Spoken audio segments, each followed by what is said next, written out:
that. But we gotta, of course, start with the Warriors, who are coming off of a dub. Good win, maybe against a not so great team, but you take the wins where you can get them. Mm. And we'll just throw it to you guys. Any thoughts on the Warriors' victory over Memphis tonight?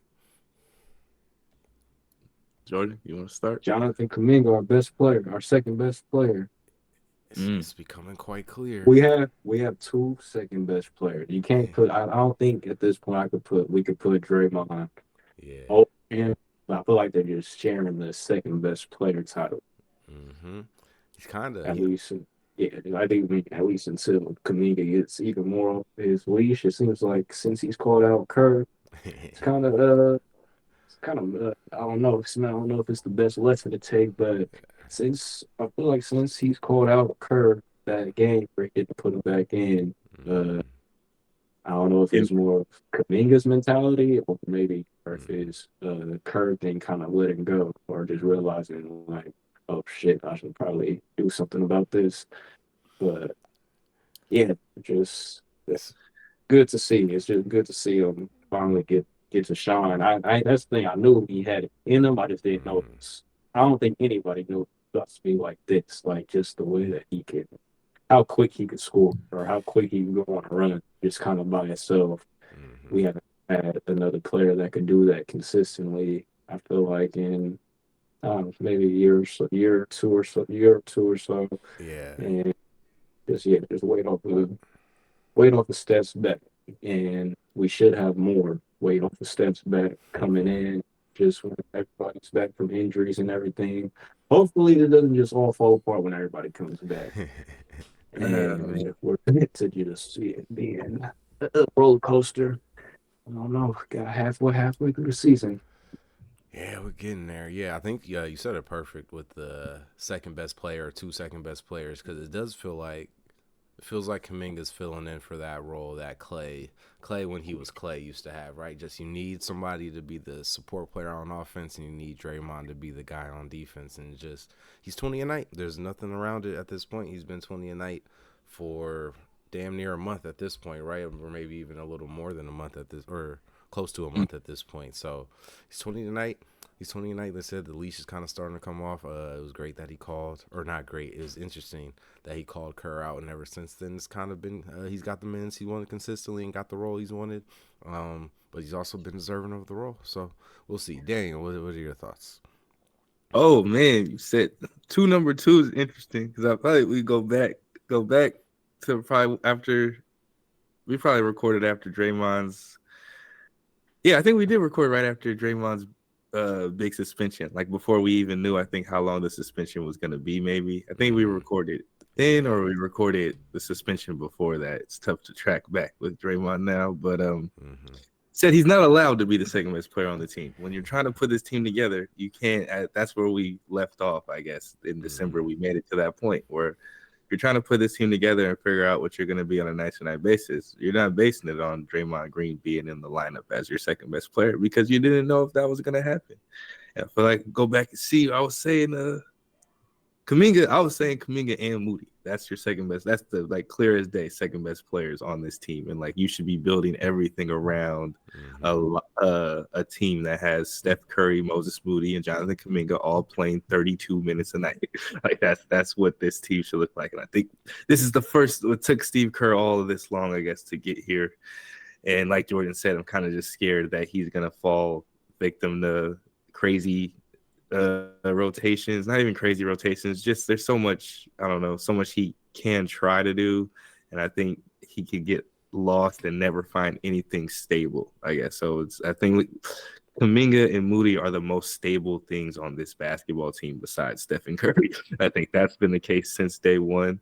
And he's got one of those guys finally playing on a night to night basis, 25 to 30 minutes or 30 minutes a night, starting every single night. And it's showing proof that this is what happens when you let the most consistent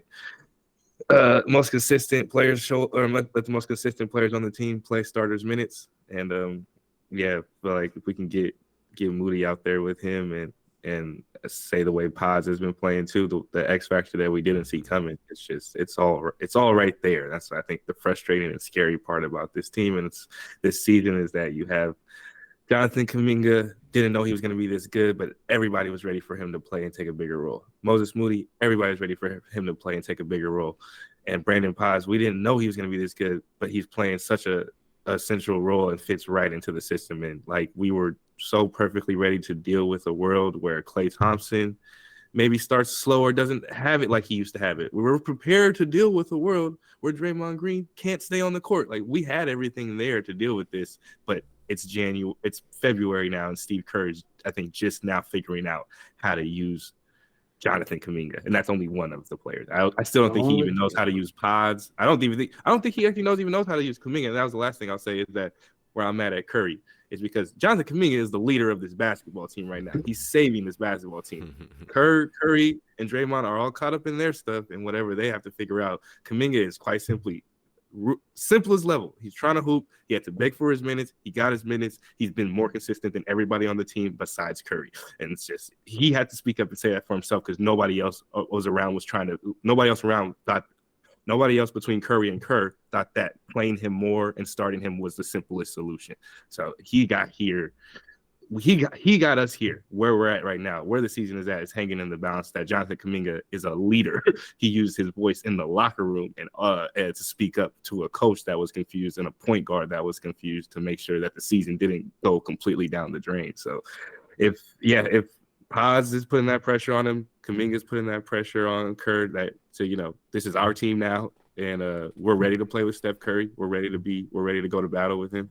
I just really think that clear and obvious missing piece that Kerr screwed up all season was that Moses Moody was more than ready, more than both of those players, I think, too. More than Kuminga, more than Paz coming into this season, day one. Moses Moody was ready to play with Stephen Curry 32 minutes a night, and he was going to contribute and get better every single night. And now we're here. So I don't know where we go. It's all on JK now. It's not even on Curry. It's not even on Kerr.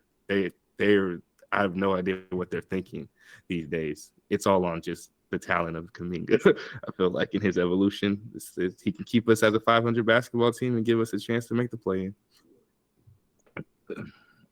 So close, 1-2. I don't know what. I don't know if Kurt does Moody right when he gets back from injury. The injury just sucks. The timing of the injury too. It would just be right now. We're like, okay, we're down everybody. Like you have no choice but to play Moses 28 to 30 minutes a night right now, and by the time he comes back, everybody will probably be coming back, and I just know Kerr just is gonna miss this. He's gonna go right somewhere, and this time I say Corey Joseph gonna be out there, boy. It's gonna be 12, 13, 14 deep. We'll be like, man, how did he get here? Game 82, last game to make the playoffs. For to be Corey Joseph. Like, why is Kerr? How did he get Corey Joseph in this game?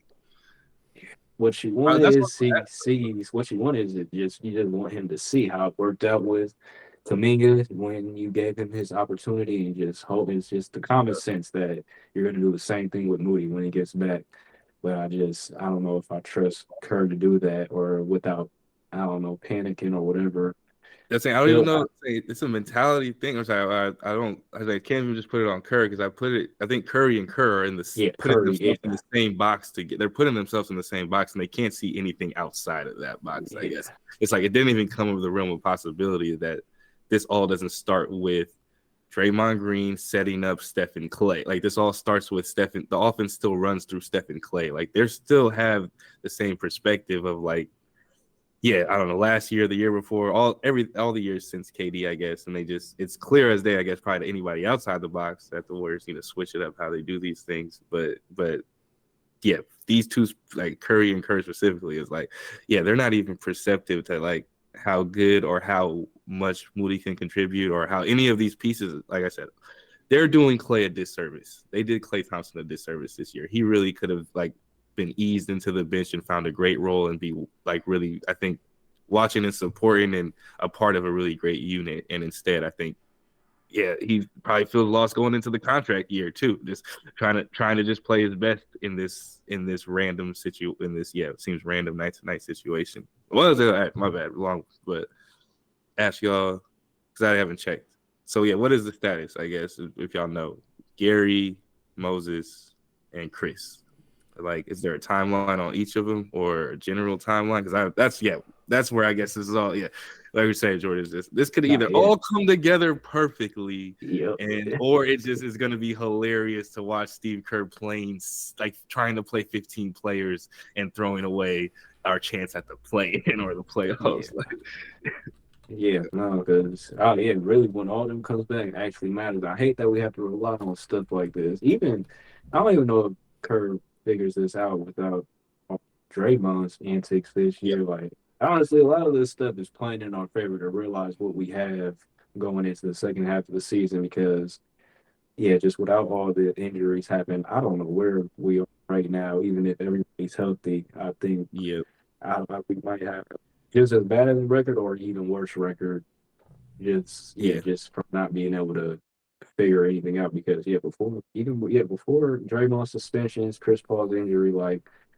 we were already like Kerr was already feeling the heat. I feel like so it No, was like he was turning too. yeah I think no one expected Trace Jackson Davis. No one expected yeah Pods to play, so and he started to get minutes pretty fast. Like it yeah turned from Pods went from bench minutes to real minutes, and real minutes to more minutes. And yeah so it's when Kerr was like trying to figure it out, and then yeah, yeah Trace Jackson Davis comes out of nowhere and it's like, "Whoa, Kerr's like, what are you trying to do? Like, what, like you're doing a lot here." And it's like, felt like this was all pretty simple there, but yeah, it seemed like he went the other direction like pretty fast and just yeah. If he did have this whole roster, I don't even know. Like I think yeah, Moody and Kuminga would have suffered if he had his whole roster. If yeah Draymond didn't get hurt, or if we don't have any injuries and Draymond's not missing games, and I think just that's less minutes for Moody and Kuminga based off of everything we saw in November and December. And yeah also, that's what I remember. I don't know if I said that one on here because I'm not watching press conferences no more. Because when I do, I see that Steve Kerr and Steph Curry are very confused about what they're doing. The Steve Kerr, first thing he said in that press conference after Chris Paul got hurt, it was a while back, when he said, "Well, people want more minutes for Moses Moody. I got about 30 minutes now, so he'll probably at least get some of that. He'll get some of that. Two, Steve Kerr was operating that Chris Paul should play 30 minutes a night. Of everybody on this roster, like for the sake of Chris Paul, why are you going into this season thinking you should be playing Chris Paul 30 minutes a night? Like, well, who is that for? Like, even if you're getting a great version of Chris Paul and you want him in the playoffs because you want him to keep turnovers down, you want him because he's the opposite of Jordan Poole and all of that stuff. You want him for the big games and the big moments.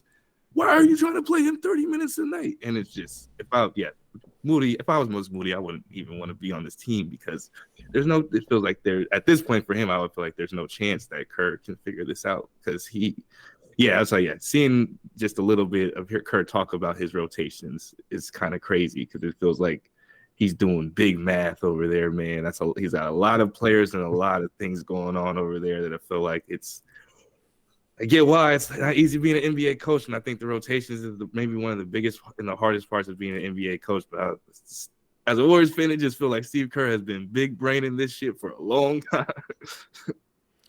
Yeah, and there's always a lot of factors that go into it. Just like Clay, like get Clay's got a bad spot set up for him, but if Clay was willing to do things like come off the bench or like not bitch when he doesn't get the minutes he thinks he was just pouting the whole day on the court today too, just because he couldn't whatever. Not the point. To They answer need your they need original to step question, in. to This answer. one need Iggy to step in and have that conversation. Like, yeah, Clay, you're gonna be mad. You're gonna be trash either way. So we're gonna play you 12 minutes a night. You're gonna get used to this shit. Because at this point, it's just like it looks bad no matter what. It's not helping you, it's not helping us. It's like Kerr and Curry being the actual coach and point guard and saying, we know what's best for you, even if you don't know what's best for you. Like they're Yeah. not having that convo. Yeah, seems like Kerr had one with him. That was You'll an figure it interesting out, one when he Clay. You'll came. figure it out. Um, so yeah, to answer the question, so Moses is back to practicing at the moment. Or 2 days ago on Tuesday, he got cleared to return to practice. Chris Paul got cleared on the same day for light on court work. Say he's making good progress, but just on court, like light individual workout. So he's not back to practice yet. And GP2 is evaluated in 2 weeks from the 22nd. So probably evaluated again in about a week. it's good timing already. Moody Yeah. coming back first, I like that Yeah. because kind of throw him into the rotation. Doesn't really have to be any hesitation or anything. You figure he's the one that takes the least amount of time to get back and play in shape too. You Yeah, figure Chris takes longer to be ready to get out on the court actually. yeah, he can take his time. It takes time. Yeah.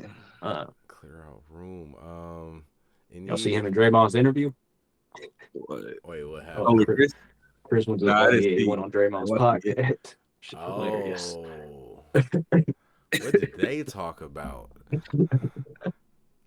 Did they talk Clippers? Like they talk about the matchups? Yeah, I think they talked about that. Talked about just their rivalry. Just Chris Paul's funny. Like just hearing him talk, because I feel like I never like actually had a reason to just listen to Chris Paul just like talk so Yeah, much like Yeah. before he came here. Just like oh man, I was like forgetting that this dude's country, like from North Carolina, and just yeah. like you could you tell Draymond be saying or be bringing up stuff that Chris might not want to talk about, but Chris just kind of like knows how to talk his way around stuff at this point. Like it's funny. Don't be Nah, his too. voice is funny too. I like remember the first time I heard Chris Paul's voice, and I was just like, "Oh, that's what he sounds like." But it do Yeah, just sound like it sounds country, but it also sounds like he's crying. Like it just kind of sounds yeah. like he got like a not whining or crying, but it's funny. I Mhm. don't know the way he kind of is a little like he almost sounds nervous. Like he almost Yeah, always sounds like he's nervous when he's talking, kind of thing. yeah. It actually But I was felt like therapy more so for Draymond because Draymond just kind of this is like during Draymond's this is suspension. like towards during the his end. Yeah. indefinite towards the end of his suspension it has to be, so it's like a lot of that's so how did you figure out this? 'Cause that's what I'm trying to learn, like just how to stay competitive and like all that a lot of that stuff. It was funny, Somebody but teach me how to not hit people because I want to win so bad. Draymond said that I have to put, or yeah, he was saying, you're one of my top 10 teammates, like that I ever played. Like, yeah. What? He was saying, if anybody asks me a list of my top teammates that I can ask to play with, Chris Paul will be on there. Like, This nigga no. That's. Oh, I'm like, I'll oh, I don't take know. it. It just, well, I was like, oh man, I thought it doesn't sound like Chris Paul's getting traded. I don't know Yeah. how much Draymond's voice is, but I was like, oh, this sounds like they really want to make this work. It's just, Nah. oh man, it's crazy old niggas, Steph and Kerr. It's just a lot of. Then there's just Clay out there, and then meanwhile we have potential superstars. Just I don't know.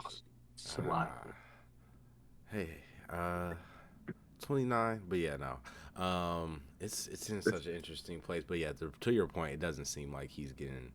They don't. It doesn't seem like they want to move him. It seems like he's the guy. I feel like if they have to move him for contract reasons, Yeah, maybe. But I think their choice, if they had their choice, they would love for Chris Paul to still be on this team for the rest of this run. They're probably that's the crazy part. I mean, just Dan's point, just Steve Kerr sitting there looking at this team.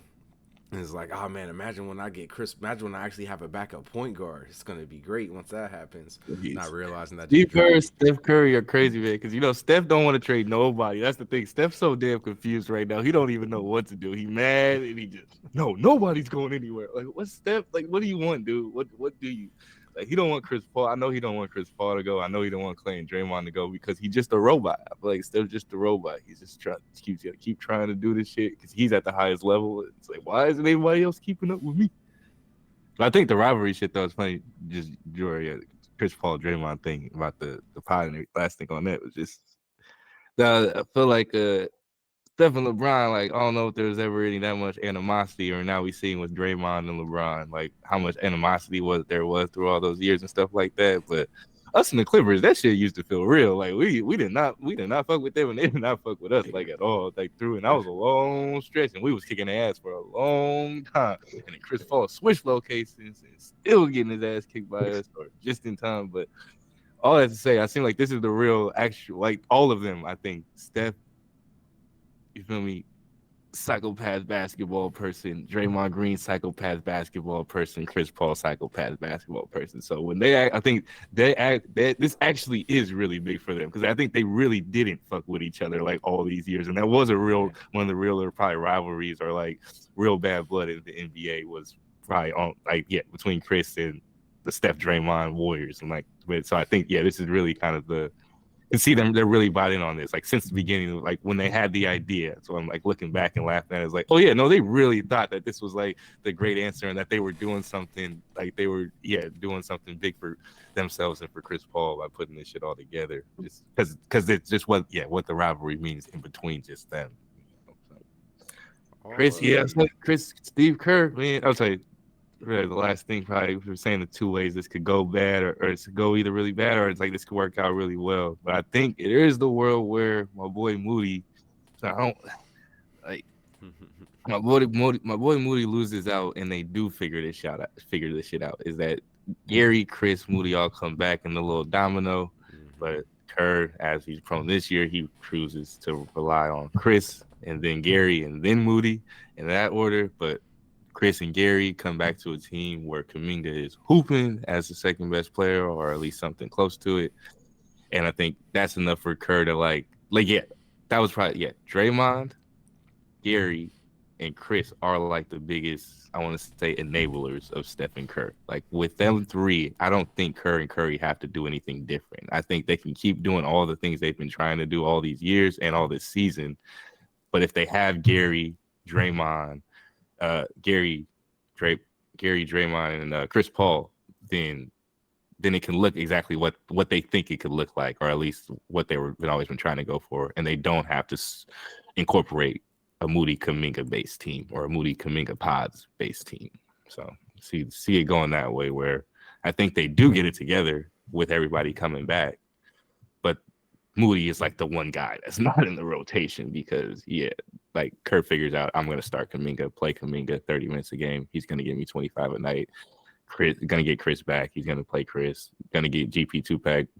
GP2 is just one of the most consistently impactful players and probably top going into the season. I would call him top 2 defender, and I would say he's just top three defender on this team. So if Kerr just has all of this, I think he could him and Curry could figure this out while still, I think, never actually addressing their flaws or what else this roster could get, what else they can get out of this roster. Like they're still going to be able to play the same old way because Draymond's been really good this year.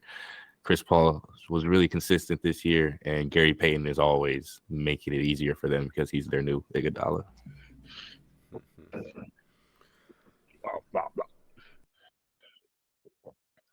Excuse me.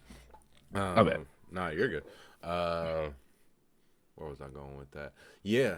The Moody part's so interesting just because of we'll see. Him coming back first is definitely really important. Him having a chance to kind of show up for a little bit and hopefully he got to go. But it's like bodies and spots and everything. I'm just looking at as we got Kuminga, Draymond, Curry, Paz. It doesn't feel like out of all the players that play today, really only those 4 feel like guys that need to play every night. So it feels like it should be easy necessarily. You throw Dario in as Draymond's backup, and that's 5. And it feels like you should be able to make it work, just kind of throwing that into the mix. But they're just going to try to play Looney. He's going to play. It's weird. This is the first time Corey Joseph just got a DNP coach's decision. First time. I mean, it's interesting. I feel like Pod said it's funny. Pod in his postgame said he's a point guard. His postgame was 14 assists tonight. But it's go ahead. He's a character. No, I'm actually he's he don't be sounding like a real person. Everything sounds like a 2K soundbite. I was like, what am I listening to right now? You lucky asshole. I see it. Yes, he got that. Called himself. He kept calling himself Mini Draymond. I was like, that felt like a bit because it's what we do, and it's like, man, you should put yourself in high praise to say things that you and Draymond do. But yeah, he was the guy. But yeah, no, it was interesting. First DNP CD for Corey Joseph. We'll see if there's no minutes going there. Maybe there's a way it works. But I mean, I think that's probably the big part. I didn't mention Wiggins when I mentioned all those people. That's the person who probably makes it tough. Man.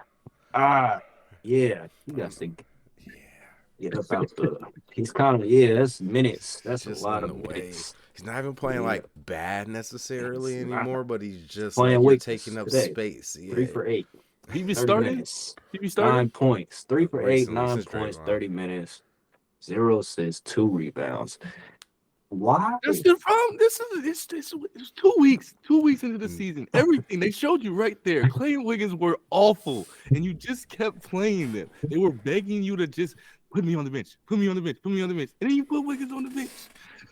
Like, how do Yeah, we? It could have been all 2 weeks. We could have is. been good. Snapped off. Woody Kuminga start. Clay Wiggins to the bench. All right, flip it. Let's go. Because these dudes still out here. In Steve's defense, since Kuminga's been hooping, and they realized that the Kuminga Wiggins line, they tried the Kuminga's Wiggins with Draymond thing. It's just it actually does. It works pretty well. Those three as the front court with Steph. It took him this long to get here though, because he just completely ignored he just kept trying to play because his solution is to always give Wiggins and Clay minutes or give Wiggins and Clay minutes. It's like, okay, you're always gonna, of course it's gonna work. Kuminga's really fucking good. Like, that's not the problem. The problem is you're giving guys minutes who don't need minutes. Yeah, no, that's the thing. He's just a minute suck. I feel like this team is a lot better if you just are able to trade him away. I feel like at this point, even if you just throw in a second round pick to salary dump him, I think you're helping yourself in the long run. That was the other part. That was the other part though, is that Clay and Wiggins, they humble dudes at the end of the day. Like, I feel like if the team was, that's the thing, of all, I guess, is of players, I think, of their stature, draft pick, and probably the two different stories that they have. I think you could get a player with a whole lot more ego, giving you a whole lot more problems at both of their stage in their career, where they're at right now and what the season was. And I think, they even what they were this year, it's like, I don't blame them. Neither of them felt like they had too much of a bad attitude about this at all, because when you look around, nothing about this team is really seems like anybody knows how this is supposed to work anyway. So they're just trying to fit into something, and they're getting older, I guess. And Wiggins, I feel like Wiggins and Clay, I just could perfectly, I feel like, see the world, especially since Wiggins already, like, as soon as they asked Wiggins to come off the bench, he did the Wiggins thing. He was just like, cool, I was like, Clay is a bigger stretch and everything, but it just, I feel like with Clay was the more important part, and why it goes to Curry, because it's like, you guys need to make sure that he can be contribute to a basketball team over the next 2 seasons. If you guys aren't gonna actually figure that out, and you're just gonna decide to play him 28 and gonna still play him 28 minutes a night, then you're screwing yourselves and Klay Thompson, or you're doing Klay Thompson a disservice. But Wiggins, made it simple right there, man. Like, hey, we don't have to. We can still. I think that's the idea, though, is that Klay and Wiggins are at the perfect time to be backing up, I guess, to be on a really good team that can be contribute, or that has a chance to be a contender, and you transition to this point where you're coming off the bench as the 2 and the 3, and there's gonna be nights when they need you to play more, and they're gonna rely on you in the playoffs because you have the playoff experience on a night-to-night basis. You gotta watch Moody and Kuminga learn the new systems. Like, I think it's somebody was saying, I feel like we always talk about the punch. Somebody was saying how much another real sliding doors moment for this team is just kind of forget, what was their record? Were they like 20-2, or what was their record to start the championship year? 18-2, I think. Yeah, they were really good, but I guess it was just the sliding doors moment is Klay Thompson not being willing to. It was right there, man. It's like best. Again, these niggas just aren't losing at all. He's playing. It's just, you should probably come off the bench, man. I don't know. Should probably just come off the bench. I mean, Steph was put in a pretty similar position in the first round of the playoffs, and he came off the bench, and it's just kind of wild because it's like, all right, man. But I think it's a big moment because it's just like, is there anybody on this team that's not already starting? Because Kuminga doesn't. So besides Kuminga that you're looking at, is Klay Thompson like that you can look at as being better than what Jordan Poole was giving them at that moment? Or is that again? And it's just, he wasn't, I don't know. It's just, it's always going to be an interesting space at the rim. But again, this is all coming to it. This is all going to come to a really interesting head just this summer, because it's it's going to become a money issue pretty soon, where it's just, you can't give this dude $20 million a year to play basketball, and he's going to want it. So we'll see where it goes. Any other thoughts? No, I'm saying that 2 years ago, that you just hear you say that 2 years ago we saw the signs of Klay Thompson. It's been 2 years, two whole last seasons since we saw the signs of a Klay Thompson that probably needs to start thinking about coming off the bench. And Steph Curry showed him what it's like to be humble and come off the bench. That's what happens when you try to lead by example. You got to speak up. Yeah, it's been 720 days. 700 days since then now.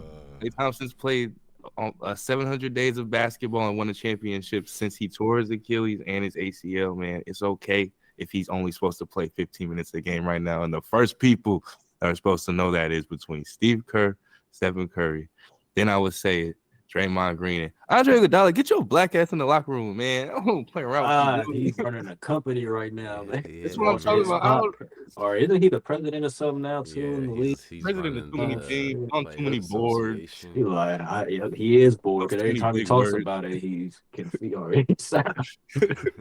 I'm like, man, I have a job now. You talking about, bro? What did he think was gonna happen? Yeah, no. Playing about how he couldn't play golf anymore. Just I gotta go check in at a job. Like, yeah, I mean, he could have just hung out. I don't know, one more season. Do a podcast and coach basketball, man. You could just be rebounding for somebody, man. Just when you want to, too. You could just make some other assistant do it when you didn't want to. You know, he's the one too. The way he be talking about Steph is like, you know, that's one of your only friends. Like, it's like, you know, your life could literally be hanging out with your friend Steph and then hanging out with your friend Evan. That could be it. And then going to watch your son play. That's it. Wait, he's actually. Yeah, I guess that makes sense. Go ahead. What's it called? Chris Paul had asked him to stay one more season before before he announced the retirement. Chris Paul wanted him for one more. It's just funny. Chris Paul kind of knew like might be necessary just to have. I don't know. He knows every he knows every part of our team and every part of the story. Oh man, Andre.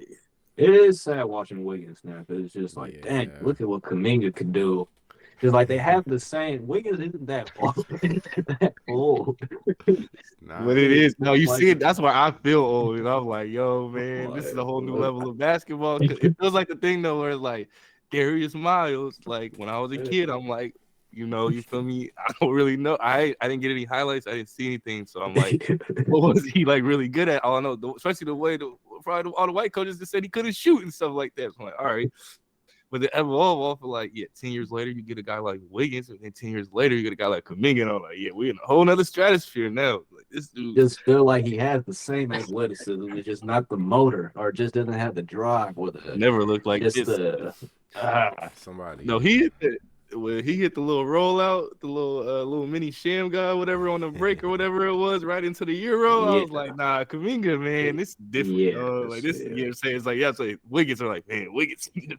I think Wiggins dropped the lob, and then I was just like, dang, he just missed the dunk. He missed the dunk. Lob. It was like, it was one thing if it was like you missed the X button on 2K. It's just like, bro, like how you just, there was no one near you. You just dunked it over here, and it was man. And my problem is Steph still kind of favors Wiggins in the minutes with Kuminga. I mean, I think maybe it's because Steph knows Wiggins can't really get hit, or nobody really wants to watch Wiggins try to get his own bucket because it's not gonna like Kuminga just get his own bucket. But even then, I'm like, Steph, throw the ball to Kuminga. Like you can, I don't know. You're trying to force Wiggins to do things that you have another 6'8". Just I don't know. Just they forgot. A 6'8" athlete right in front of you who's younger and just better at it. Just at the little things. He's such a bucket. I don't think was ever a bucket like this, man. Steph could angle, so I feel like Steph could even just have a little bit of perspective that, Steph, if you lock in on just this, like you can get him. He's 25 on his own, figuring this shit out. Like you can get this dude to 30 pretty easily if that's your your main goal is working this 2-man. You can see it happen tonight. Tonight was funny where the first time it felt like, oh, y'all old niggas, and y'all like this nigga, like just so like 2 or 3 where Draymond and Steph were just like, oh, I don't even have to dribble up the court. I'm just gonna talk, like not even like throwing him like he leaking out, but just like he's got a 3-on-2 if I pass it up to him at half court right now, and I ain't even got to run up court no more. Like they can see, you can sometimes see it starting to click for them, but Memphis, it was a 1-on-2, and I'm just like, give him the ball, man. Clay, get your ass out the way. He gonna get down the court. Y'all stay on defense because he going to come back with 2 points by the time y'all even look around. He's fast. I don't know.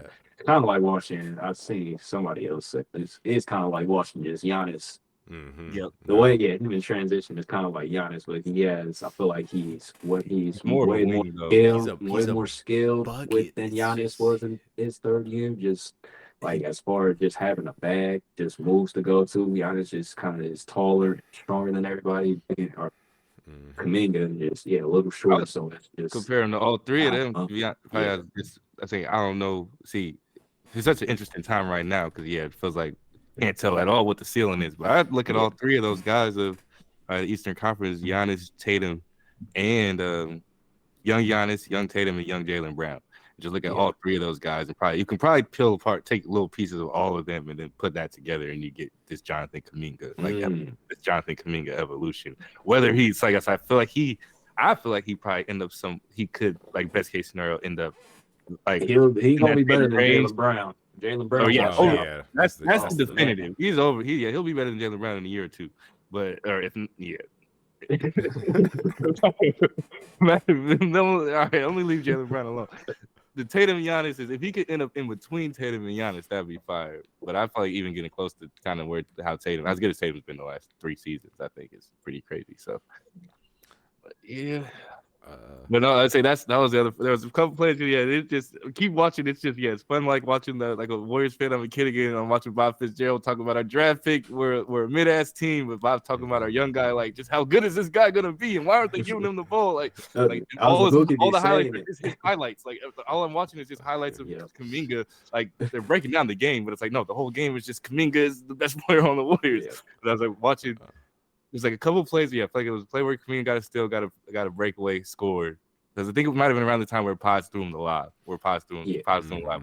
He had a couple transition buckets in that little range. There was a play was live. I'll be man. He do that shit more. He bragged about it. He bragged about it in the press conference after he was, I like to get the assist. Throw it up to Jake. Kuminga. It doesn't count if you say that you could have took the layup. He's like they gave him. He talked for like 30 seconds about how it's like they asked him this question. It's like felt like 2K. They asked him the question like, oh. What's the most what are you most proud of about your triple double? And he said, oh yeah, definitely the rebounds and the assists. And it was just like this isn't even a real thing, man. All right, dog. But no, it was just like Kuminga had a bunch of transition buckets in a row. Had the game going up and down.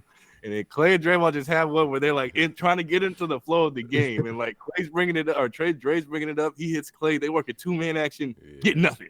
Throw it to Kuminga, and Kuminga like can't go and get something, but he just because he's Kuminga, he really understands his team. He waits. He sees that Clay and Draymond are still trying very hard to get 2 points, so he gives the ball back to Clay. They run a pick and roll. They get nothing out of it, and it's just like, oh, this is what happens. And then Kuminga scores another transition bucket to another play down, and we keeps the run going. And it's just like, Clay and Draymond. Every time you guys try to come down, it takes you guys so long just to try to set up. Nothing at all. Set up just to get an average look at the basket, and now you guys are even. It's more hilarious because they don't even realize probably how much they are just throwing the ball to Kuminga because he's so reliable now. Oh yeah, and still trying to even when not. Now you guys try your actions a bunch of times because he can get to the basket in 4 seconds. You're just gonna toss it to him then, and then let him figure it out. There was definitely a play, and to Jordan's point, I think it was around the time, if not the same time that. Just Kalena said, just get the ball to Kuminga. He'll calm you down. Calm everything down. It was just some kind of, it's just like, oh, they're really here, man. It's kind of crazy. Like the league got cut from like 11-7, and it was really just give Kuminga the ball to go get 2 points real quick so they could win. But there was definitely a play where like they gave up a bucket, and Kuminga's kind of standing behind Steph, and like Steph's kind of there, Clay's standing there, but Draymond throws the ball kind of past both of them. Like Clay like kind of puts his hand up for the ball because the ones Steph's being denied the ball, so Clay like puts his hand up, like Kuminga's just clapping, like give me the ball, and just throws it right past him to him, and it was like a play that led to like Steph getting a layup off some mid cut. Like, oh no, it's just this nigga's just because again the niggas shows you could score, so these niggas like, oh, we just need somebody to pass the ball to that we can trust to dribble it without doing something like it's just crazy how fast it is happening with him. And it's like, he is, again, like Jordan said at the start, he's the second most important player on this team in a lot of ways right now, and only to Draymond, if not. And Draymond seems to be the main person champion how good of a player this guy is and how important he is right now too. But that's what. I feel like even just that whole little conversation just had to feel like just try to make a connection for the Curry Draymond thing of. Going back to that 2015-16 season where we started that motherfucker off, and Curry and Draymond were just reading each other off of their talent at the time. Like they hadn't had that much experience together. The 3 seasons building up, one that was one season of Draymond as a starter, just one season of Draymond as a starter. But that 40 games was just a 25, 26-year-old Steph, 24, 23, 24-year-old Draymond, just like not running anything at all and establishing. I think that's where crazy. I think that's where the Warrior system actually ended up. Like of all the things that Kerr came back and changed about that team that year and tried to continue to implement his new system, like the free flow organic part of it is what Kerr is relying on now. Like it's the last thread that Kerr is relying on now. It's like he actually is relying heavily on everything about the 15-16 team that when he wasn't there. It's all based on Curry and Draymond and this evolution of how good starting that season, how good Curry and Draymond are creating looks for each other. And with Klay Thompson, when you throw that Klay Thompson factor in there too, it's like, oh yeah, we can tic-tac-toe domino this thing to death. And like they destroyed the NBA, they could destroy the NBA that way. And it's the last thing that Kerr's hanging on to. And when I think everything's clear when you look back at that and look at back how this Warriors team became this Warriors team. Well, what you want to do is actually give Kuminga the freedoms that you were giving Steph Curry. Like we want to look at 12-13 Curry, 13-14 Curry, 14-15 Curry, and you want to be trying to do that with Kuminga now because like you want to be trying to give this player, and you have Curry, so you can do it. Makes sense too. Like Curry's going to be your number one option and the foundation of everything. Your anchor of all of this is still here and still elite. So, and you have the next great score. You have the next great scorer, the next biggest piece to kind of come in. So you should just be trying to build the offense the same way that you ended up building all this offense around that Curry, Draymond, free flow, read and react. You should be building a new offense based off of Curry, Jonathan Kuminga, read and react. Like, yeah, and they're seeing. Let's see how much the offense can evolve. I feel like he's found his spaces really within it. I feel like it's really Kuminga's part in the offense now. It's the split cut, but it's like or the mid post that's supposed to turn to a split cut, but now it's just turned into throw the ball to Kuminga on that side of the court and get out of his way. Like it's essentially just kind of everybody goes to the other side of the court. And wow, because he's such a bucket. His bag is so like just it's crazy. Just you don't watch a player that he can catch it on the wing. And you're pretty sure he can get 2 points most of the time with most matchups. It was funny to even see. I think that's where you see his evolution this game too, because like really appreciate Jaren Jackson Jr. because I spent like we spent the last 2 or 3 weeks just seeing Kuminga kind of be able to score at the rim like kind of at will for the most part. What we've been seeing is like, oh, Jaren's really one of the best defenders in the league because he's like Kuminga's avoiding that matchup after a couple of times and like picking his spots when to try to get into the body, get fouls and everything. But yeah, it is just like it's as simple as giving him the space to operate on the side. They spam the guard pick and roll today. It's kind of the one. It's fine. I feel like they finally realized they got the toy back again. I feel like they used to use Livingston for a little bit, sometimes GP too, but just the whole Steph set a screen for somebody that could jump, come off the screen and let him do. He dunked on somebody out on that play 1-on-1. I don't know if it was Steph or Clay that set the screen. It was like they're probably excited to have somebody besides Andrew Wiggins to do that for again, honestly, because they tried it. Y'all know if y'all remember, they tried it with Wiggins at the end of the third quarter, I think, and he just threw the ball to Steph way too late, like in the clock. So Steph pump faked and didn't get the shot off in time, kind of type thing, and just it's been tough with Wiggins. Basketball IQ. It's a wild one, man. I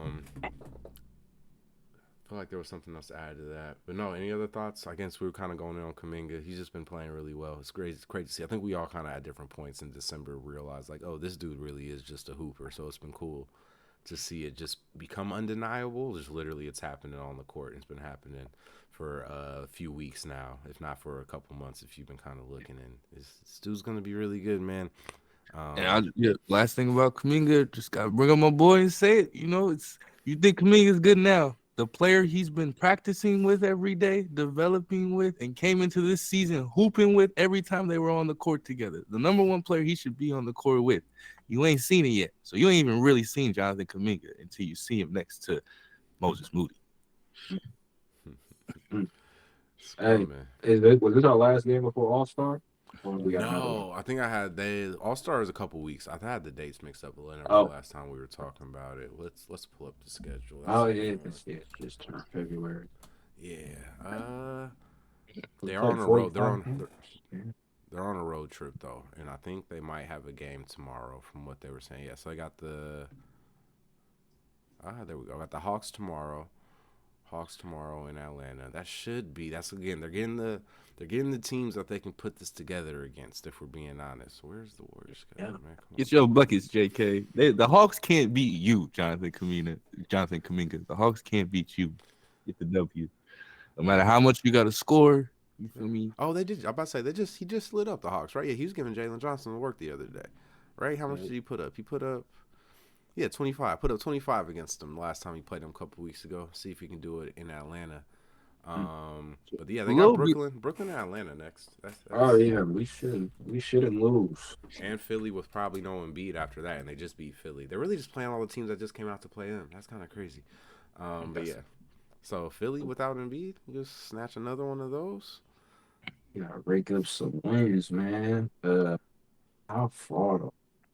I know we're in last place, right? Or We're just besides the bad teams, they're the lowest of all of the. They're okay, good 2-game win streak. Jazz on a 3-game losing streak, so they are now. hey, Let me see if this is updated, but only a half game out of the play-in, which again is a wild statement to be saying half game out of the play-in, but only a game and a half behind the Lakers. Really should have beat them in that double overtime game. Be in a better spot right now. I can't look at this, man. that Steve Kerr. I feel like Eric Musselman is the coach again, man. What are we looking at right now, man? Out here looking at hoping the 9 and 10 seeds go on losing streaks, man. This is back. This is where it started. This is where my childhood started. Just hoping everybody who was the 8th seed and actual 7th seed will fall off so the Warriors could get a chance. We'll be hopeful it's not that, or glad it's not that anymore. Because man, if they have to get to 8, I don't think they can get to 8 before this season's over. Yeah, I wish we had to play him back in 03, 04. Gilbert, Antoine, Monte's rookie year. Actually, would have been pretty funny. Monte's rookie year. That would have been fun to see. I don't know if we were that year. Definitely. Wait, what year was it? 2010. Yeah, 2010-11. That was the year. If we didn't trade Monte, that team was going to the playoffs. Steph Curry. Oh yeah. And if they had a play-in, they could have had a chance. Yeah. No, the play-in, that was the one that kind of was tough because it was. Yeah, They kind of just they were playing really well right before they traded Monte for Bogut. That was the frustrating part of it. They had kind of been putting it together, and again, would have been fine. They had the vision. I feel like you get caught in the moment as a fan. You're just like, Bogut can't play. And I realized Bogut's just really good and really important to what this team is going to be. But we're trying to make the playoffs, and he can't play the rest of the season. Ended up working out. But yeah, so listen, Nets, Sixers, or Hawks, Nets, Sixers, Pacers. Suns will be tough. That's back home, though. Back on the road to the Jazz. Jazz, that's a big one. I'm saying Jazz. Clippers at home, and then go to the Jazz again. That's going to be to finish off. That's the All-Star break. Play the Jazz twice right before the All-Star break with the Clippers in between. So it's going to be there. They can make we can make a jump. I'm looking at the Lakers schedule right now, so they got some losses in there. Yeah, I don't know what they about to fall apart. Yeah, they got the Grammy trip coming too. So I heard some Laker fans talking. I don't know. They sound just like us over there, man. They just sit over there like, "Whoa, the team is good." Like I don't know why we not winning. As soon as Darvin Ham figures it out, it's not Darvin Ham, it's LeBron. It's not LeBron. It's AD. They beat Boston last night with nobody, right? Yep. That was it. Seemed like D'Lo, Austin. It's like all the problems they be having. Like D'Lo, Austin seem like they're actually a great 3-4 to be next to LeBron and AD. I feel like it's just better than we expected. But is it what? D'Lo deserves way, but I feel like they kind of, I don't know. They push. I see him getting blamed a lot, but I don't see him. Like, he's in that spot. Bad games. It seems like I don't know. LeBron sent the tweet out. So. Oh, what did he say?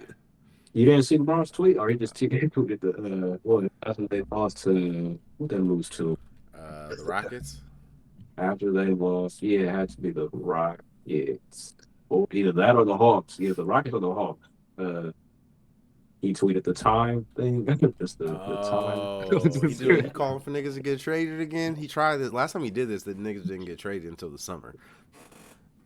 At this point, I think they just confused. I said, play the Warriors and the Lakers both real confused right now because I don't even know what the moves to make is, and I think the players on both rosters is the players you want or need. You feel me? I don't know what you finna get out there.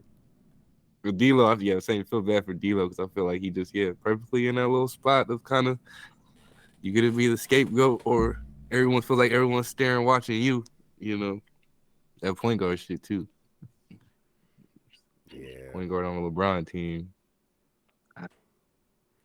I say it's Warriors Lakers, man. It feels like I say it's comforting. I guess feels like Mm-hmm. we could look on the other side of this All-Star break and not really know where things could change really fast for both those teams. It's still that close, I guess, in the West. Yeah, it's all right there. For the playing spot at least, it ends right there. Once you jump up ahead of the Lakers, there's not. I don't think the Warriors can Yeah. have eyes there. But again, still, that's the nine. That's a home. That's a home first playing game for the right to play a road playing game, so for the right to make the playoffs. But then again, maybe it's not the Clippers or the Nuggets. Maybe it's OKC or Minnesota. And maybe I don't know. They're probably not beating either one of those I don't teams want to play actually in a OKC. 7-game series. Uh, Minnesota we ain't though. beating no. I, I will, yeah, I'd rather play Minnesota. I don't want We to don't play. even Okay. deserve it. Somebody else Okay, deserves see, to beat Minnesota. man, I'll be scared to. I'll be, damn, them niggas could hope. Yeah, I don't want to play OKC. That'll make me feel like we done. Dynasty's over. Hang it up, pack it up. I don't think that'll be good here. I don't think that'll be good for us or No, as a team Draymond either. doesn't make it. Draymond's too competitive. He does not making it through 3 games of that. Like, yeah, you playing Yeah. against Chet, he goes down 3-0. Draymond's not. Yeah, he's probably never playing in the NBA again. Yeah, he might try to break one of Chet's skinny ass lint. Yeah, that's gonna be. It'd be tough. Hey, just, you never know. You never know, man. Just gotta start playing some good basketball. So do y'all think y'all leaning towards a trade not happening? Y'all think something might go down? I mean, I why? just don't know what it is or who, or don't know who. Dejounte. Can it just be Oh, say, Wiggins was this for for the some Lakers or the reason? Warriors? 'Cause I've heard Oh, this for I mean both teams now. either one. Yeah, honestly, I was thinking about Warriors when I was asking though. I don't know. Yeah, I don't know. Yeah, Warriors. I mean, I know from the Warriors side, you give Steve Kerr DeJounte Murray, it's going to take him at least 500 days to figure out how to use DeJounte Murray. So I don't really know how that goes from I'm here. telling you, he just And you're slides really right just into the more so Sean banking Livingston on. spot. Yeah. I get it. Yeah. Well, yeah, I guess, say all, yeah. Say, yeah, Dre, I think the world, for both ends, it works. The world where DeJounte gets paired with Draymond, the world where DeJounte gets paired with Anthony Davis. Scary thoughts. I guess, like but the West is just, that's where I feel like I always come back to the trades. He was forged It's in the like West too. the But yeah, West I know is what you where mean. we're at, where the West is at now. Like the move has to be a really, really big move, or if you're gonna make it, because it's continuity and there's new superstars. It's just too much going on right now to think that. Yeah, I don't know that. I feel like that's bare minimum saving face, kind of. Mm-hmm. Same thing where I feel like what's it called? It's like DeJounte's a better trade of I'm not trading for Levine or DeRozan if I'm the Warriors or the Lakers, but Caruso. I think everybody, it'd be interesting if somebody actually steals Caruso. Seems like Chicago might not want to actually trade any other players besides Levine, which is a choice. But we'll see how that goes. Anything else on Warriors talk? I feel like we've gone a good hour. I think we've gotten a lot off our chests. Any other Warriors thoughts? Mm-hmm. I think we're good.